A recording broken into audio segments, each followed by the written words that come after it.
CPM-ൽ അമർഷം പുകയുന്നു. നേതാക്കന്മാർ പുറത്തേക്ക്, അണികൾക്ക് അങ്കലാപ്പ്.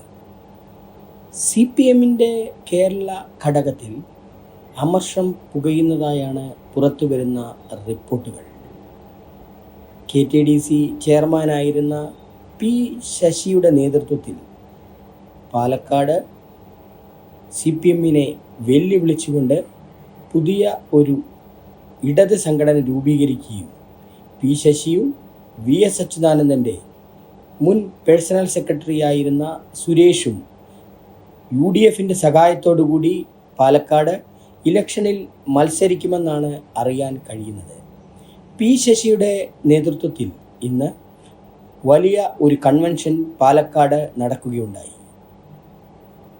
കൂടാതെ ആലപ്പുഴ മണ്ഡലത്തിൽ കഴിഞ്ഞ 62 വർഷക്കാലമായി പാർട്ടി മെമ്പറായിരുന്ന പൊതുമരാമത്ത് വകുപ്പ് മന്ത്രിയും പലവട്ടം MLAയുമായിരുന്ന സുധാകരൻ CPM വിട്ടുപോകുന്നതിനുള്ള നടപടികളുമായി മുന്നോട്ട് പോകുന്നു എന്നാണ് അറിയാൻ കഴിഞ്ഞത്.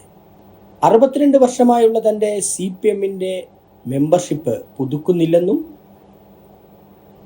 CPM-ന്റെ ഇപ്പോഴത്തെ നിലപാടുകളും പോക്കും പാർട്ടി ലൈന് വിരുദ്ധമാണെന്ന് അദ്ദേഹം പറയുന്നു.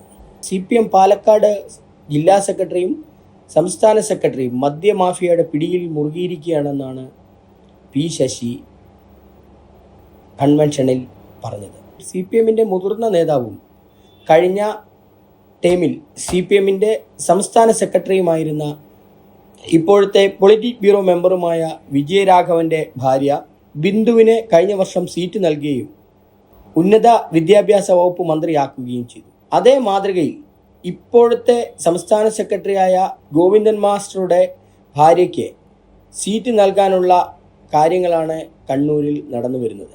കുടുംബവാഴ്ചയെ എതിർക്കുന്ന CPM-ന്റെ ഉന്നത നേതാക്കളുടെ ഭാര്യമാർക്കും മക്കൾക്കും സീറ്റ് തരപ്പെടുത്തുന്ന പ്രവണത CPM-ൽ അനുഗുണമല്ലെന്ന് CPM-ലെ പ്രധാന നേതാക്കൾ ഒളിഞ്ഞും തെളിഞ്ഞും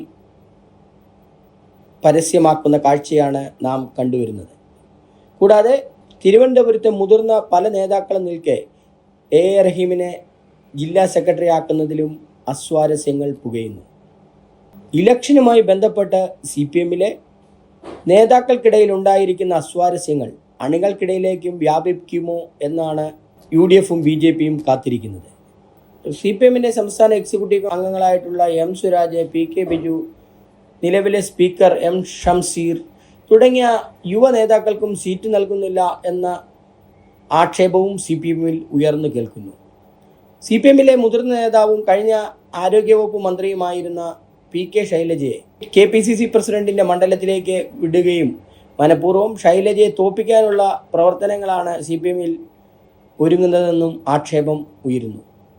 പൊതുവെ മൂന്നാം പിണറായി സർക്കാർ സ്വപ്നം കാണുന്ന CPM-ൽ വളരെ കലുഷിതമായ പ്രശ്നങ്ങളാണ് ഉടലെടുക്കുന്നത്. ബംഗാളിലും ത്രിപുരയിലും ഭരണത്തിലില്ലാത്ത CPM-ന് കേരളം കൂടി നഷ്ടപ്പെട്ടു കഴിഞ്ഞാൽ ദേശീയ പാർട്ടി എന്നുള്ള പദവി വരെ ഇല്ലാതാവുന്ന സാഹചര്യമാണ് നിലവിലുള്ളത്. അതിനാൽ എല്ലാ നേതാക്കന്മാരും പിണക്കം മാറ്റിവെച്ച് പ്രവർത്തിക്കണമെന്ന് MA ബേബി പറഞ്ഞു. നേതാക്കളുടെ സംസാരത്തിലും പെരുമാറ്റത്തിലും അണികൾക്കിടയിൽ ആശയക്കുഴപ്പം സൃഷ്ടിച്ചാൽ അത് പാർട്ടിയുടെ വിജയത്തെ കാര്യമായി ബാധിക്കുമെന്നും ഒറ്റക്കെട്ടായി എല്ലാവരും മുന്നോട്ട് പോകണമെന്നും ബേബി പറഞ്ഞു. Zag news, Thiruvananthapuram.